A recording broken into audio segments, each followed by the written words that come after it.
All right, guys, last time I had a VHT Pitbull on my channel, I freaking hated it. I thought it was dull. I thought it was lifeless. It had no texture. The feel was terrible. I felt like I had arthritis when I played it, and I felt like I had to drag it kicking and screaming through every riff, and there was just nothing redeemable about that amplifier. Now, I got a lot of comments on it. I had some people agree with me. I had some people completely disagree with me. I even had Fryette amps actually comment on my video, and they said, hey, our amps aren't for everybody, and that's what we like about them. And you know what? I respect that. I even had people say that, well, it's not the amp's fault that you can't make it sound good, and maybe you're just a crappy player. I mean, it was the whole spectrum of comments and opinions. Well, let's solve the player aspect of it now. So here is a video of me reviewing the Licklearn Prometheus amplifier. This is the intro song that I did, and this is about the extent of my skills and talent, I guess if you want to call it, in this video here. So I'll show you this really quick, and hopefully this video will show you the extent of my playing skills, for better or for worse.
All right, so there you have it. That's the extent of my playing skills, and you just judge me based on what you think. I'm not going to tell you what to think. You think whatever you want. That is literally the top end of my playing right there. I can't do any better than that. But at the risk of sounding arrogant, I can certainly tell you that at least I don't suck. All right, so on with the video. I want to thank Matt from Motor City Guitar for allowing me to take this thing home. It's been serviced. It is in tip-top shape. There's nothing wrong with it, and it works perfectly. So there's not going to be any excuses or reasons for people to come on here and say, oh, maybe there's something wrong with the amplifier like they did on my last video. So this is the 50-watt version, all right? And this one, the difference is on this one, this has an EQ on it. It's got the faders, which I think, and a lot of other people said, that makes a huge difference. Well, this is the way Matt had it set up when I picked it up. And truth be told, I did nudge a few things slightly last night when I sound checked with the amp. And yeah, so we'll hear what it sounds like. I'm going to go ahead and show you what it sounds like without the boost. I'll go through some of the settings, and then I'm going to find the best boost that works with it. And again, I already played this a little bit last night in sound check, and this amp definitely benefits from a boost. You can argue with me on that all you want, Boost Karens, but I'm right and you're wrong, so shove it up your ass. So here we go. Let's go ahead and see what it sounds like without a boost, and here are the settings. Let's go.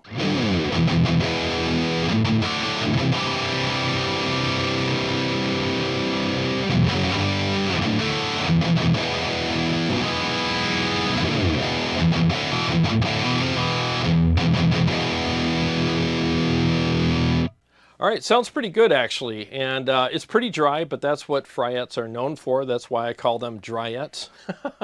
No disrespect, I think Fryette makes a lot of great stuff. Their power station is freaking amazing. I can't wait to review that. But yeah, so far so good. I think this amp's probably a little better than the one I tried going by memory. Let's mess around with the knobs and switches.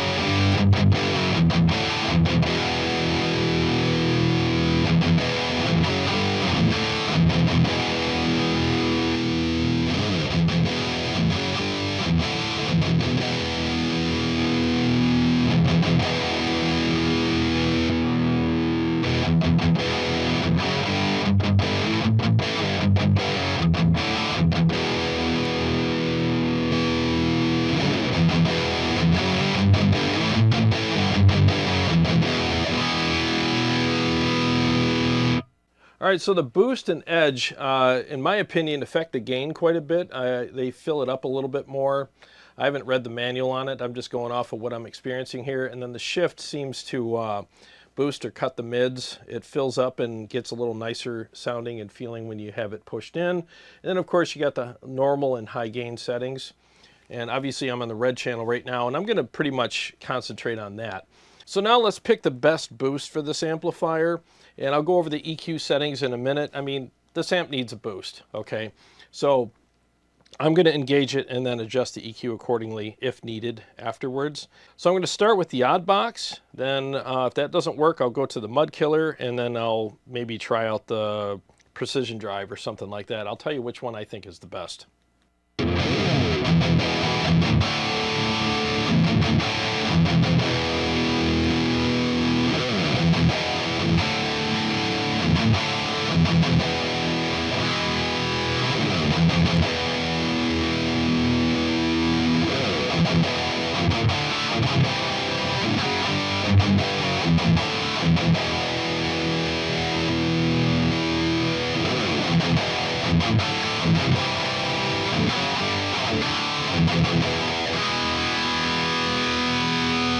So I landed on the precision drive for this amp. I think it's the best boost, and at least in my collection.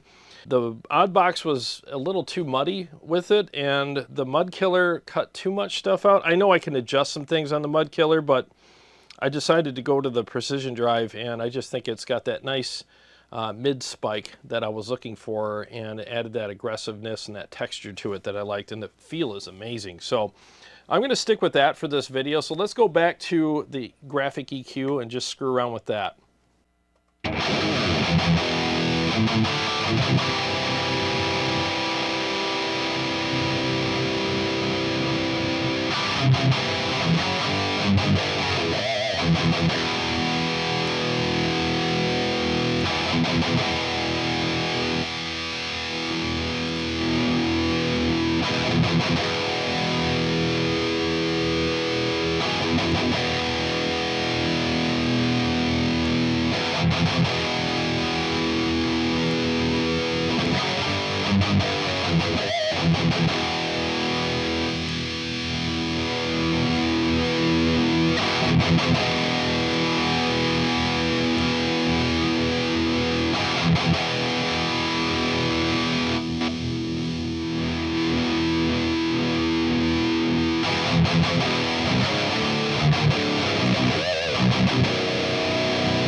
Well, I have to say I'm very impressed with this amplifier, especially having low expectations based on my last interactions with the Pitbull.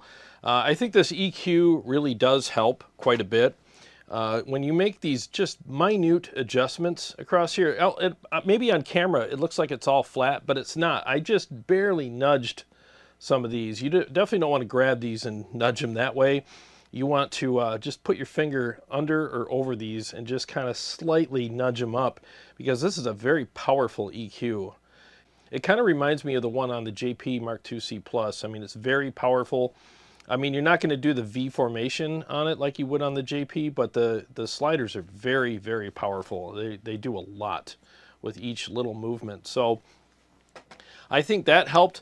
Maybe the last amp I tried, maybe it did have issues. I don't know. I'm not a freaking amp tech. But what I can say is this one is much better. It's still pretty dry, but I don't mind that. It actually sounds really good. And I don't feel like it's fighting me when I'm playing it either, especially when I engage the boost. I mean, without the boost, it is a little dull and a little bit sluggish when you play it, but a lot of amps are like that, so that's not a big deal. That never bothers me. I like amps that take a boost well, because I boost all my amps, like most players do, that know how to play guitar and like good tone. Yeah, take that boost, Karens. Again, shove it right up the old tailpipe. So yeah, I think this sounds much, much better. I really do, and the feel is really good as well. So let me do some lead crap on it and just see how it feels for leads, because I think I got it in its best settings right now.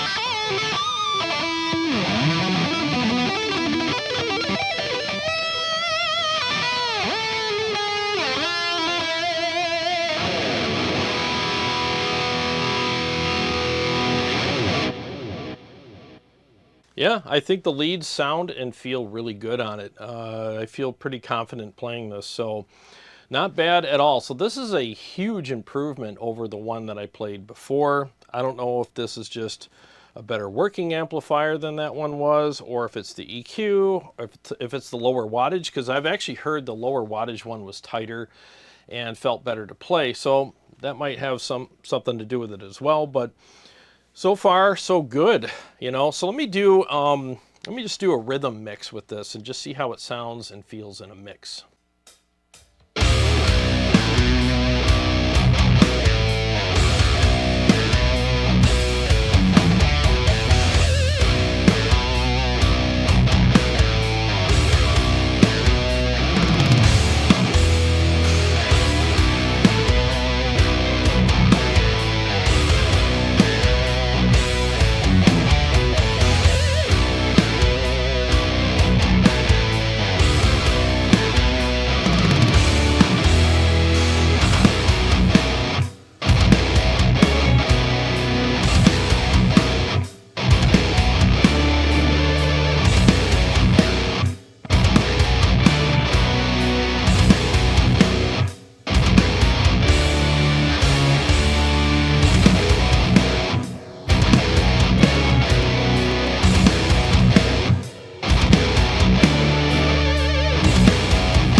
Actually, that sounded really good, and the feel was really good on it as well. Now, again, it's still pretty dry compared to my other amplifiers, and I get why people like that.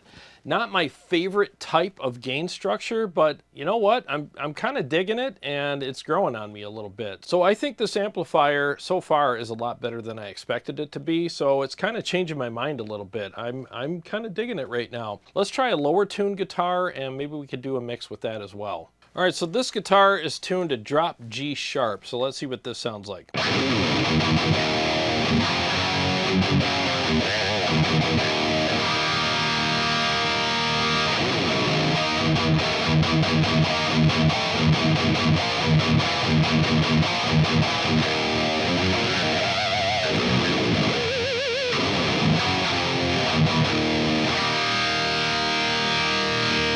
All right, pretty cool. Let's do a mix.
Well, that was much better than I expected as well. So yeah, I think this amp kind of redeemed itself. So if you're going to get one of these amps, I would suggest the 50 watt with the EQ.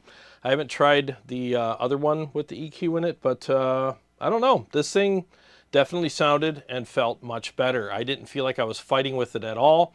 It's drier, but you know, I'm glad that they make amps like this for people who want something that's a little drier, not so saturated, you know. So I do like this amp, you know. Is it one of my favorite amps that I've ever played? No, it's hard to pick that anyways these days, but I will say that I'm very impressed with it, and I like it a lot more than I expected to.